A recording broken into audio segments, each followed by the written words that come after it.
죽음까지 단 몇 개월. 의학의 최전선에서도 포기한 7살 소녀의 운명은 바뀔 수 있을까요? 한 어머니가 모든 것을 버렸습니다. 안정된 직장, 파리의 고급 아파트, 그리고 명성까지. 그녀는 왜 세계 최고 의료 시스템을 뒤로하고 지구 반대편으로 향했을까요? 미친 짓이라 불린 그 선택 뒤에 숨겨진 충격적 진실, 그리고 아무도 예상치 못했던 기적적인 결말. 절망에서 희망을 찾아낸 이 놀라운 여정.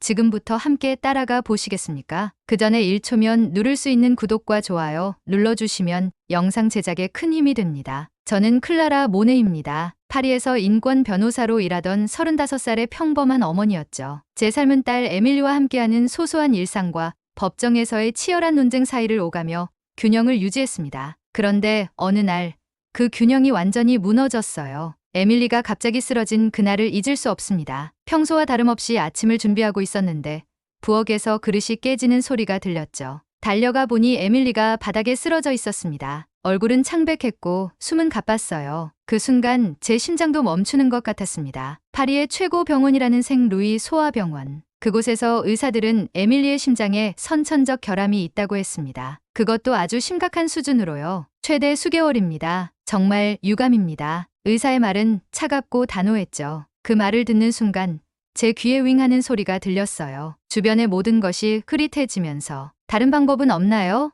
제가 간절히 물었습니다. 모네 씨, 우리는 프랑스 최고의 의료진입니다. 이런 진단을 내리는 것이 저희도 가슴 아프지만 현대 의학으로는 이 이상 도울 방법이 없습니다. 그들의 목소리에는 동정심이 있었지만 그것은 포기를 의미했어요. 그날 밤 에밀리를 재우고 나서 저는 침대에 쓰러져 울었습니다. 제 아이를 살릴 수 없다니. 법정에서 불가능한 사건들을 이겨내던 저였지만 이번에는 아무것도 할 수 없었습니다. 인생에서 처음으로 완전한 무력감을 느꼈죠.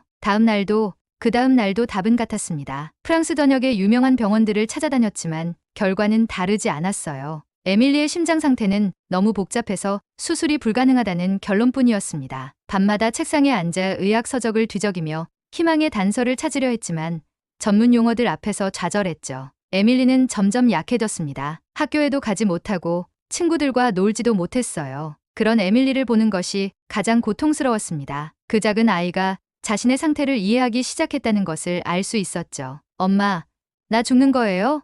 그 질문에 어떻게 대답해야 할지 몰랐습니다. 그러던 어느 날 밤, 잠들지 못하고 인터넷을 뒤지던 중 우연히 한 다큐멘터리를 보게 됐어요. 세계 각국에서 치료 불가능한 심장병 아이들이 한국으로 오는 내용이었습니다. 서울대병원의 소아심장센터에 관한 내용이었죠. 이성적으로는 말도 안 된다고 생각했어요. 프랑스의 의료 시스템은 세계 최고 수준인데 여기서 불가능하다면 다른 곳에서도 가능할 리 없다고 생각했으니까요. 하지만 화면 속 의사들의 눈빛과 치료받은 아이들의 웃음에서 희망이 보였습니다. 그날 밤 저는 밤새 자료를 찾아봤어요. 한국의 소아심장 수술 성공률, 불가능하다고 여겨지던 사례들의 회복 이야기. 제 가슴 속에 작은 불씨가 피어올랐습니다. 만약 이것이 마지막 희망이라면 그 생각이 계속 머릿속을 맴돌았죠. 다큐멘터리에서 본 한 장면이 계속 떠올랐습니다. 미국과 유럽의 병원에서 모두 거절당한 아프리카 소녀가 한국에서 수술을 받고 뛰어노는 모습이었어요. 그 아이의 심장 상태가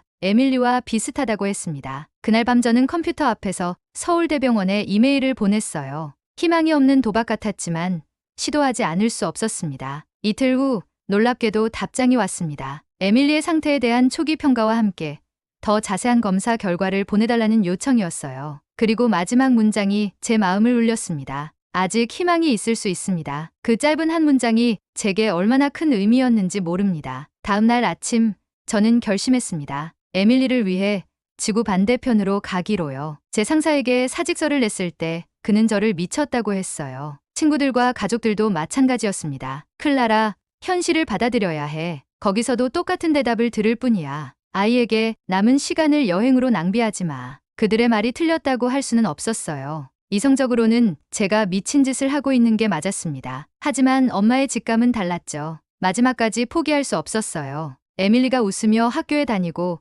친구들과 뛰어노는 모습을 상상하며 힘을 냈습니다. 법정에서 마지막 재판을 마친 날, 제 동료들은 작별 파티를 열어주었습니다. 모두들 슬픈 표정이었죠. 그들은 제가 돌아오지 못할 것을 알고 있었어요. 법무법인의 수석 변호사 피에르는 제 손을 꼭 잡으며 말했습니다. 클라라, 넌 항상 불가능한 싸움을 선택했어. 이번에도 내가 옳았으면 좋겠다. 그 말에 저는 울컥했어요. 적어도 누군가는 제 선택을 이해해주는 것 같았습니다. 아파트를 팔고 저축한 돈을 모두 정리했어요. 파리를 떠나기 전날 밤 에밀리는 물었습니다. 엄마, 우리 정말 한국에 가는 거야? 그 순간 에밀리의 눈에서 희망의 빛을 봤어요. 저는 그 빛을 지키기로 했습니다. 그래, 우리 함께 갈 거야. 엄마가 약속할게. 모든 게 괜찮아질 거야. 비행기에 오르기 전 저는 파리의 풍경을 마지막으로 담아두려고 했습니다. 에펠탑, 세느강, 그리고 우리가 살던 동네의 작은 빵집까지 모든 것이 그리워질 것을 알았죠. 하지만 뒤돌아볼 시간은 없었어요. 에밀리의 시간이 얼마 남지 않았으니까요. 비행기 창문으로 파리의 불빛이 점점 작아지는 것을 보며 생각했습니다. 이 선택이 옳은 걸까? 불안했지만 뒤로 물러설 수는 없었어요. 에밀리는 제 옆에서 평화롭게 잠들어 있었죠. 8시간의 비행 끝에 저희는 세계의 반대편, 한국에 도착했습니다. 비행기 안에서 저는 한국에 대한 안내 책자를 읽었습니다. 낯선 문화, 낯선 언어, 낯선 사람들. 모든 것이 두려웠지만 동시에 설렜어요. 이곳에서 에밀리가 새 생명을 얻을 수 있다면 어떤 어려움도 감수할 가치가 있었습니다. 창밖으로 보이는 구름 위로 떠오르는 태양을 보며 희망을 품었죠. 새로운 시작, 새로운 가능성. 제 옆에서 잠든 에밀리의 얼굴을 바라봤습니다. 창백했지만 아직 생기가 있었어요. 가끔씩 숨쉬기 힘들어하는 모습에 가슴이 아팠지만 곧 좋아질 거라는 믿음으로 버텼습니다. 에밀리의 작은 손을 잡으며 속삭였어요. 조금만 더 견뎌, 내 사랑. 곧 도착할 거야. 인천공항에 도착했을 때 모든 것이 낯설었어요. 한글로 된 안내판들, 다른 언어, 다른 문화. 처음으로 제가 완전한 이방인이라는 느낌이 들었습니다. 영어로 택시를 타려고 했는데 운전사가 한국어로 뭐라고 물었어요. 당황한 제 표정을 보고는 구글 번역기를 꺼내 보여주셨죠. 어디로 가세요? 그 작은 친절이 제 마음을 녹였습니다. 서울 종로구의 작은 게스트하우스로 향하는 동안 창밖으로 보이는 도시의 모습이 신기했어요. 파리와는 전혀 다른 에너지가 느껴졌습니다. 빠르게 움직이는 사람들, 밝은 간판들, 그리고 어디선가 느껴지는 생동감. 택시가 좁은 골목길로 들어섰을 때 에밀리는 창문에 얼굴을 바짝 붙이고 호기심 어린 눈으로 주변을 살폈습니다. 엄마, 여기 정말 다르네요. 그 말에 저도 미소 지었어요. 낯선 곳이지만 에밀리가 흥미를 느낀다는 사실이 기뻤습니다. 게스트하우스 주인 김선미 씨는 저희를 따뜻하게 맞아주었어요. 프랑스에서 오셨다고요? 대단하네요. 저희 사정을 간단히 설명하자 김선미 씨의 눈에 눈물이 고였습니다. 걱정 마세요. 한국에서는 기적이 자주 일어나요. 그 말이 왜 그렇게 위로가 됐는지 모르겠어요. 아마도 처음으로 누군가가 불가능하다고 말하지 않았기 때문일까요? 작은 방이었지만 깨끗하고 아늑했습니다. 에밀리는 금세 침대에 누워 잠들었어요. 시차 적응이 필요했죠. 저는 창가에 서서 서울의 밤 풍경을 바라봤습니다. 빽빽하게 들어선 건물들, 반짝이는 불빛들, 낯선 소리들. 이 도시에서 우리는 새 출발을 할 수 있을까요? 가슴이 두근거렸지만 동시에 두려움도 밀려왔어요. 첫날부터 저희는 한국인들의 따뜻함을 느꼈습니다. 옆방의 노부부는 한국 음식을 나눠주셨고 1층 카페 주인은 에밀리에게 핫초코를 공짜로 주셨어요. 말이 통하지 않아도 그들의 미소와 제스처에서 진심이 느껴졌습니다. 아침에 일어나 창문을 열었을 때 새로운 하루가 시작됨을 느꼈습니다. 낯선 곳에서의 첫 아침이었지만 이상하게도 두려움보다는 기대감이 컸어요. 에밀리도 평소보다 기운이 나 보였습니다. 엄마, 오늘은 어디 갈 거예요? 그 질문에 저는 웃으며 대답했죠. 오늘은 우리가 살 동안 필요한 것들을 좀 사러 가볼까? 그리고 내일 병원에 가기 전에 서울 구경도 좀 하자. 서울에서의 첫 주는 적응하는데 바빴어요. 지하철 타는 법을 배우고 간단한 한국어 인사를 연습했죠. 에밀리는 놀랍게도 빠르게 적응했습니다. 게스트하우스 근처 놀이터에서 현지 아이들과 언어가 통하지 않아도 놀기 시작했어요. 아이들의 순수함이 때로는 어른들보다 더 지혜롭다는 걸 다시 한번 느꼈습니다. 어느 날 에밀리가 놀이터에서 새 친구를 사귀었다며 흥분해서 돌아왔습니다. 엄마, 민지라는 친구를 만났어요. 제가 프랑스어로 자기소개했더니 민지는 영어로 대답했어요. 에밀리의 표정이 밝아진 것을 보니 기뻤습니다. 이곳에서도 아이다운 모습을 찾아가고 있었어요. 민지의 어머니 박소영 씨를 만난 것은 저희에게 큰 행운이었습니다. 소영 씨는 영어를 유창하게 구사했고 저희가 서울 생활에 적응하는데 많은 도움을 주셨어요. 병원 예약을 도와주고 좋은 식당을 추천해주고 때로는 통역까지 해주셨죠. 클라라 씨가 딸을 위해 이렇게 먼 곳까지 오다니 정말 대단해요. 제가 도울 수 있는 건 뭐든지 말씀하세요. 소영 씨 덕분에 저희는 서울 생활에 빠르게 적응할 수 있었습니다. 한국 음식도 조금씩 익숙해졌고 기본적인 한국어 표현도 배웠어요. 에밀리는 특히 떡볶이를 좋아했습니다. 매운 음식인데도 신기하게 잘 먹었죠. 엄마, 이거 정말 맛있어요. 에밀리가 행복해하는 모습을 보니 저도 행복했습니다. 드디어 약속 당일 서울대병원 소아심장센터로 향했어요. 제 심장은 터질 듯이 뛰고 있었습니다. 이곳이 에밀리의 마지막 희망이라는 생각이 머릿속을 맴돌았죠. 병원은 생각보다 현대적이고 깨끗했어요. 사전에 예약한 덕분에 국제진료센터의 통역사 도움을 받을 수 있었습니다. 대기실에 앉아 있는 동안 주변의 다른 가족들을 살펴봤어요. 다양한 국적의 사람들이 보였습니다. 저희처럼 먼 곳에서 희망을 찾아온 사람들이었겠죠. 그들의 표정에서 저와 같은 불안과 기대를 읽을 수 있었습니다. 에밀리는 제 손을 꼭 잡고 있었어요. 작은 손이 떨리고 있었죠. 에밀리 모네 씨, 간호사가 저희 이름을 부를 때 심장이 멎는 줄 알았습니다. 드디어 그 순간이 왔어요. 진료실로 들어가며 깊은 숨을 들이마셨습니다. 제발 희망이 있기를. 강서진 교수를 만났을 때 첫인상이 강렬했어요. 차분하면서도 자신감 넘치는 눈빛이었죠. 모네 씨, 에밀리의 상태를 자세히 볼게요. 프랑스에서 가져온 의료 기록을 꼼꼼히 검토하던 강서진 교수의 표정이 심각해졌습니다. 그때 제 가슴이 철렁 내려앉았어요.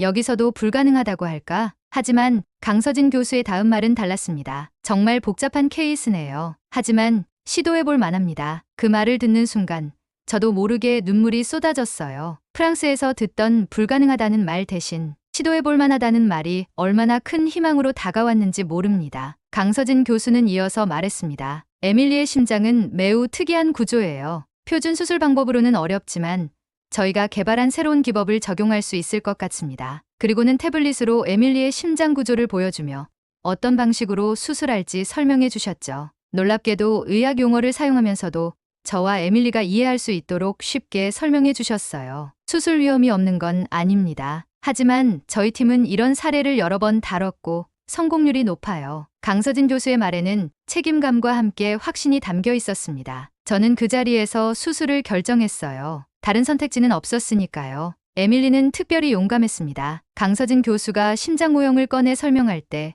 에밀리는 진지하게 질문했어요. 제 심장은 다른 아이들과 달라요?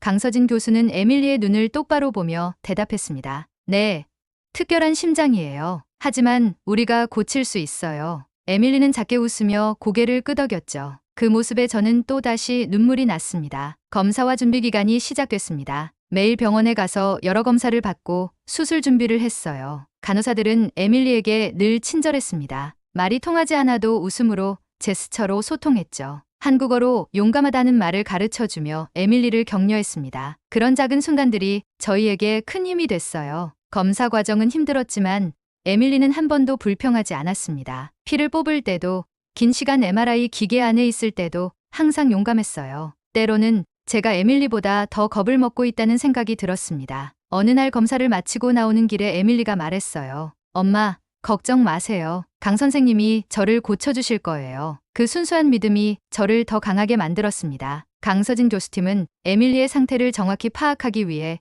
3D 프린팅으로 에밀리의 심장 모형까지 만들었습니다. 저는 그 섬세함과 정성에 감동했어요. 교수님은 그 모형을 보며 수술 계획을 세웠고 저희에게도 자세히 설명해 주셨습니다. 이 부분을 이렇게 연결하고 이 결함은 이런 방식으로 해결할 거예요. 설명을 들으며 처음으로 진짜 희망이 보였습니다. 게스트하우스로 돌아오는 길에 에밀리가 갑자기 가슴을 붙잡았습니다. 얼굴이 하얗게 변하더니 숨을 제대로 쉬지 못했어요. 공포에 질려 주변을 둘러봤지만 어떻게 해야 할지 몰랐습니다. 그때 근처에 있던 한국인 부부가 달려왔어요. 상황을 파악하자마자 남자분이 에밀리를 안고 여자분은 택시를 잡았습니다. 병원 응급실, 제가 겨우 말했어요. 택시기사님은 곧바로 방향을 틀어 서울대병원으로 달렸습니다. 그 순간 저는 다시 한번 한국인들의 따뜻함을 느꼈어요. 완전한 타인인데도 망설임 없이 도와준 그 부부, 신호도 무시하고 달린 택시 기사님. 그들 덕분에 에밀리는 빠르게 응급처치를 받을 수 있었습니다. 응급실 의사가 제게 빠르게 상황을 설명했습니다. 심장 기능이 급격히 떨어졌어요. 지금 안정시키고 있지만 수술이 시급합니다. 공포와 절망이 동시에 밀려왔어요.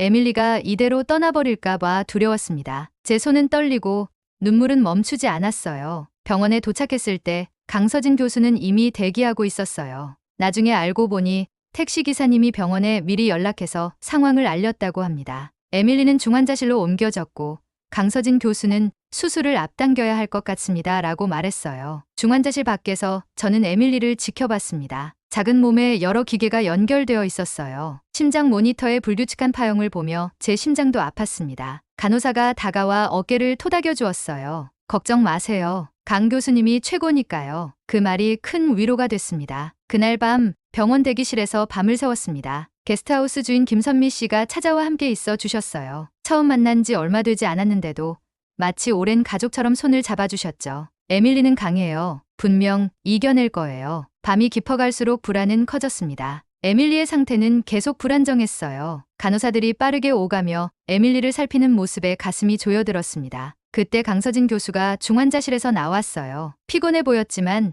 미소를 짓고 있었습니다. 상태가 조금 안정됐어요. 내일 아침 일찍 수술을 시작하겠습니다. 수술 전날 예상치 못한 일이 있었습니다. 병원 간호사들과 의료진이 에밀리의 병실에 작은 파티를 열어주신 거예요. 한국 전통복을 상징하는 작은 선물과 손으로 쓴 응원 메시지들. 에밀리의 얼굴에 오랜만에 환한 웃음이 번졌습니다. 그 모습을 보니 저도 웃음이 나왔어요. 프랑스에서는 상상할 수 없었던 일이었습니다. 모네 씨, 걱정 마세요. 우리 모두 에밀리를 위해 최선을 다할 거예요. 수간호사 정미영 씨의 말에 저는 감사의 마음을 전했습니다. 그들은 단순히 환자가 아닌 한 생명을 대하는 진심 어린 태도를 보여주었어요. 병원의 따뜻함이 에밀리에게도 전해진 것 같았습니다. 에밀리는 그날 밤 유난히 조용했어요. 수술 전 공포 때문인지 아니면 그저 피곤해서인지 저는 에밀리 옆에 누워 작은 이야기책을 읽어주었습니다. 프랑스에서부터 가져온 에밀리가 가장 좋아하는 책이었죠. 이야기가 끝나갈 무렵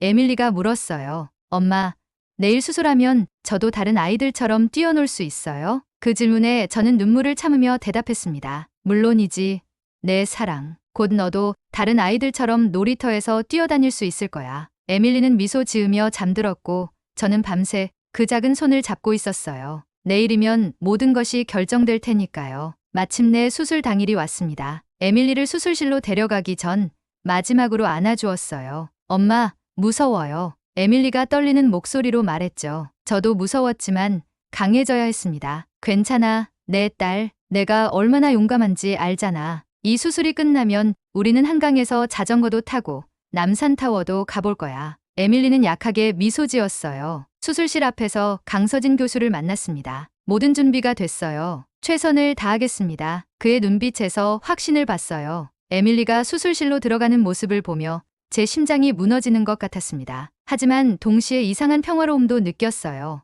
여기가 맞는 곳이다라는 확신이 들었죠. 12시간. 제 인생에서 가장 길었던 시간입니다. 수술 중간에 한 번의 위기가 있었다고 해요. 심각한 출혈이 있었지만 강서진 교수팀이 빠르게 대처했다고 합니다. 저는 수술실 앞 의자에 앉아 매 순간을 기도로 보냈어요. 간호사들이 가끔 나와 상황을 알려주었지만 그 시간은 정말 지옥 같았습니다. 수술 8시간째 중간 보고를 받았어요. 주요 심장구조 제거는 성공적으로 진행되고 있습니다. 그 말에 조금 안도했지만 아직 끝나지 않았죠. 게스트하우스에서 만난 다른 게스트들과 김선미 씨가 병원으로 와 함께 기다려주었어요. 그들의 존재만으로도 큰 위로가 됐습니다. 10시간째 또 다른 위기가 있었다고 합니다. 에밀리의 혈압이 급격히 떨어졌대요. 그 소식을 들었을 때 저는 바닥에 주저앉고 말았습니다. 김선미 씨가 제 어깨를 붙잡아 주었죠. 클라라 씨, 힘내세요. 우리 모두 에밀리를 위해 기도하고 있어요. 그 말에 겨우 정신을 차렸습니다. 마지막 2시간은 영원처럼 느껴졌어요. 수술실 문이 열릴 때마다 심장이 멎는 것 같았습니다. 그리고 마침내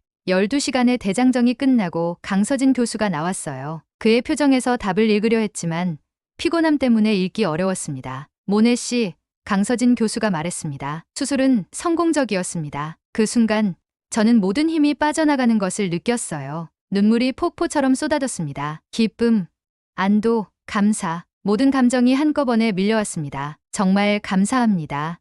정말 더 이상 말이 나오지 않았어요. 강서진 교수는 피곤한 얼굴로 미소 지었습니다. 에밀리는 정말 강한 아이예요. 심각한 위기도 있었지만 끝까지 잘 버텨줬어요. 지금은 회복실에 있고 곧 볼 수 있을 겁니다. 그 말을 듣는 순간 제 가슴에 새로운 희망이 피어올랐어요. 회복실에서 에밀리를 처음 봤을 때 숨이 멎는 줄 알았습니다. 작은 몸에 여러 관이 연결되어 있었고 얼굴은 창백했어요. 하지만 심장 모니터는 규칙적인 박동을 보여주고 있었습니다. 살아 있었어요. 제 딸이 살아 있었습니다. 그 이상 바랄 것이 없었어요. 에밀리가 마취해서 깨어나는데 시간이 걸렸습니다. 저는 계속 그 작은 손을 잡고 있었어요. 간호사들이 정기적으로 와서 상태를 확인했고 모든 수치가 양호하다고 했습니다. 그날 밤 저는 에밀리 침대 옆 의자에서 잠들었어요. 오랜만에 편안하게 잠들 수 있었습니다. 다음 날 아침 에밀리의 작은 손가락이 움직이는 것을 느꼈어요. 눈을 뜨니 에밀리가 저를 보고 있었습니다. 아직 말을 할 수는 없었지만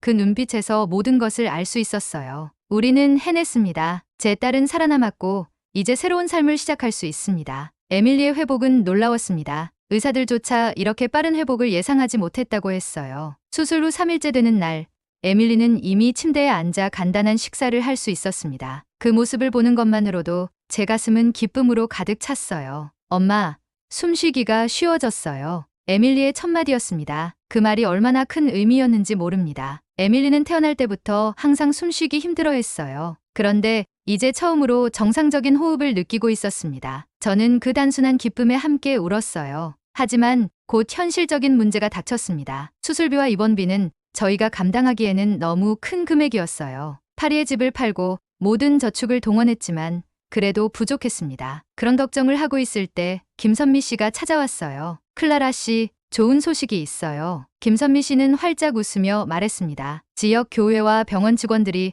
모금 행사를 준비하고 있어요. 에밀리 이야기가 지역 신문에도 실렸거든요. 저는 깜짝 놀랐습니다. 누가 이런 일을 해주리라고 상상도 못했어요. 모금 행사는 놀랍게도 큰 성공을 거두었습니다. 지역 주민들, 병원 직원들, 심지어 에밀리의 이야기를 들은 학생들까지 참여했어요. 그들 중 대부분은 저희를 직접 만난 적도 없었습니다. 그럼에도 불구하고 낯선 땅에서 희망을 찾아온 어머니와 딸의 이야기에 마음을 열어준 거죠. 이게 한국이에요. 소영 씨가 말했습니다. 우리는 서로 돕는 걸 중요하게 생각해요. 특히 아이들에 관한 일이라면요. 그 말에 제 마음이 따뜻해졌어요. 프랑스에서도 물론 좋은 사람들이 많지만 이렇게 공동체 전체가 나서서 낯선 일을 돕는 문화는 특별하게 느껴졌습니다. 병원비 문제가 해결되자 저는 정말 모든 것에 감사했어요. 하지만 무언가 더 하고 싶었습니다. 도움을 받기만 하는 것이 아니라 저도 이 공동체에 기여하고 싶었죠. 에밀리가 병원에서 회복하는 동안 저는 한국어를 배우기 시작했습니다. 처음에는 정말 어려웠어요. 한글의 모양도 낯설고 발음도 익숙하지 않았습니다. 하지만 매일 조금씩 연습했죠. 병원 간호사들이 가끔 쉬운 단어를 가르쳐 주었고 소영 씨는 주말마다 시간을 내주었어요. 점차 간단한 대화가 가능해졌습니다. 에밀리도 놀랍게 빨리 한국어를 배웠어요. 아이들의 언어 습득 능력은 정말 대단하죠. 병원 놀이방에서 만난 친구들과 소통하기 위해 열심히 노력했습니다. 안녕하세요, 감사합니다, 친구야 같은 기본적인 표현부터 시작해서 점점 늘려갔죠. 퇴원을 앞두고 저는 병원 국제진료센터에 자원봉사를 제안했습니다. 프랑스어와 영어를 할 수 있으니 해외 환자들을 돕는 통역 봉사를 하고 싶다고요. 처음에는 병원 측도 놀랐지만 곧 기꺼이 받아들여 주었습니다. 그렇게 주 2회 저는 병원에서 봉사를 시작했어요. 첫 통역 봉사 날 알제리에서 온 가족을 만났습니다. 그들도 아이의 심장 수술을 위해 한국을 찾았더군요. 제 경험을 나누며 그들을 안심시켜 드릴 수 있었어요. 저도 처음엔 정말 두려웠어요. 하지만 이곳 의료진은 세계 최고예요. 그리고 사람들은 더 따뜻하죠. 그들의 눈에서 희망의 빛을 볼 수 있었습니다. 에밀리는 퇴원 후에도 정기적인 검진을 받아야 했습니다. 하지만 이제 두렵지 않았어요. 오히려 병원에 가는 것이 즐거운 일이 되었죠. 에밀리는 강서진 교수와 간호사들을 만날 때마다 행복해했습니다. 그들은 단순한 의료진이 아닌 에밀리의 새 생명을 선물해준 특별한 존재였으니까요. 시간이 흘러 6개월이 지났습니다. 에밀리의 상태는 놀랍도록 좋아졌어요. 이제 다른 아이들처럼 뛰어놀 수 있게 되었죠. 처음으로 놀이터에서 미끄럼틀을 타던 날, 에밀리의 웃음소리가 얼마나 아름다웠는지 모릅니다. 그 순간 저는 결심했어요. 우리는 한국에 남을 거라고. 파리로 돌아갈 계획이 있었지만 점점 그 생각이 희미해졌습니다. 에밀리는 이미 한국 생활에 적응했고 저도 이곳에서 새로운 의미를 찾고 있었어요. 국제인권단체의 서울 사무소에서 일자리를 제안받았을 때 이것이 운명이라고 느꼈습니다. 엄마, 우리 정말 여기 살 거예요? 에밀리가 물었습니다. 저는 확신을 담아 대답했어요. 그래, 내가 괜찮다면 여기서 새 출발을 하는 거야. 에밀리는 환하게 웃으며 고개를 끄덕였습니다. 좋아요. 민지랑 계속 같이 놀 수 있겠네요. 새 집을 구하는 과정은 쉽지 않았어요. 서울의 집값은 파리 못지않게 비쌌거든요. 하지만 소영 씨와 다른 한국 친구들의 도움으로 종로구의 작은 아파트를 찾을 수 있었습니다. 아담했지만 저희에겐 충분했어요. 창문 밖으로 보이는 북악산 풍경이 특히 마음에 들었습니다. 에밀리는 근처 초등학교에 입학했어요. 처음 며칠은 걱정했지만 에밀리는 금세 학교 생활에 적응했습니다. 한국어도 빠르게 늘었고 친구들도 많이 사귀었죠. 수학과 과학 시간에는 언어가 큰 문제가 되지 않았고 국어 시간에는 선생님의 특별한 배려가 있었습니다. 엄마, 오늘 학교에서 발표했어요. 프랑스에 대해서요. 어느 날 에밀리가 신나서 말했습니다. 선생님이 에밀리의 강점을 살려주신 거죠. 다른 나라에서 온 특별한 친구로서 에밀리가 자신감을 가질 수 있도록요. 그런 세심한 배려에 감동했습니다. 저도 새 직장에 적응해 가고 있었어요. 국제인권단체에서 프랑스어권 업무를 담당하게 되었습니다. 예전 변호사 경험을 살려 난민과 이주민의 권리 보호를 위한 일을 했죠. 특히 의료 지원이 필요한 해외 아동들을 돕는 프로젝트에 참여하게 된 것은 큰 의미가 있었습니다. 한국 생활이 항상 쉬운 것은 아니었어요. 언어 장벽, 문화 차이, 때로는 외국인을 향한 시선도 있었습니다. 하지만 그런 어려움보다 이곳에서 받은 온기와 응원이 훨씬 더 컸어요. 저희를 향한 진심 어린 관심과 배려는 파리에서는 경험하지 못했던 것이었습니다. 에밀리의 첫 운동회가 열렸을 때 소영 씨네 가족과 김선미 씨까지 모두 응원하러 왔어요. 에밀리가 달리기를 할 때 그들은 누구보다 크게 응원했죠. 그런 모습을 보며 생각했습니다. 우리는 혼자가 아니구나. 여기에도 우리의 가족이 있구나. 1년이 지났을 때 에밀리는 이미 한국어를 유창하게 구사했고 저도 일상 대화는 무리 없이 할 수 있게 되었습니다. 에밀리의 정기검진에서 강서진 교수는 항상 미소 지었어요. 에밀리는 정말 잘 회복됐습니다. 이제 일반 아이들과 똑같이 생활해도 무방해요. 그 말을 들었을 때 새삼 지나온 여정이 떠올랐습니다. 파리의 의사가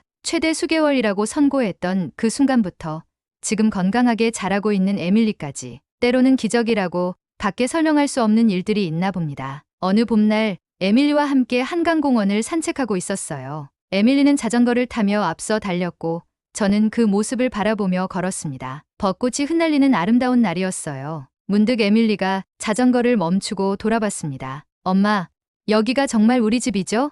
에밀리가 물었어요. 저는 미소 지으며 고개를 끄덕였습니다. 그래, 여기가 우리 집이야. 에밀리는 환하게 웃었습니다. 저도 그렇게 생각해요. 여기가 진짜 우리 집이에요. 그 순간 저는 모든 것이 완벽하게 제자리를 찾았다고 느꼈습니다. 의학 기술은 에밀리의 생명을 구했지만 한국인들의 따뜻한 마음이 저희 가족에게 새로운 삶을 선물해 주었어요. 저희는 이방인에서 시민이 되었고 낯선 나라는 제2의 고향이 되었습니다. 벚꽃이 흩날리는 한강변에서 저는 조용히 감사의 기도를 올렸습니다. 에밀리에게 새 생명을 주신 것, 저희에게 새 집을 주신 것, 그리고 무엇보다 희망을 잃지 않게 해주신 것에 대해서요. 때로는 가장 어두운 순간이 가장 밝은 빛을 만나는 시작점이 되기도 하나 봅니다. 여러분은 이 이야기를 듣고 어떤 생각이 드셨나요? 여러분의 생각을 아래에 댓글에 남겨주세요. 그리고 감동적인 사연을 주변 사람들과 공유하고 함께 이야기 나눠보세요. 마지막으로 1초밖에 걸리지 않는 구독과 좋아요,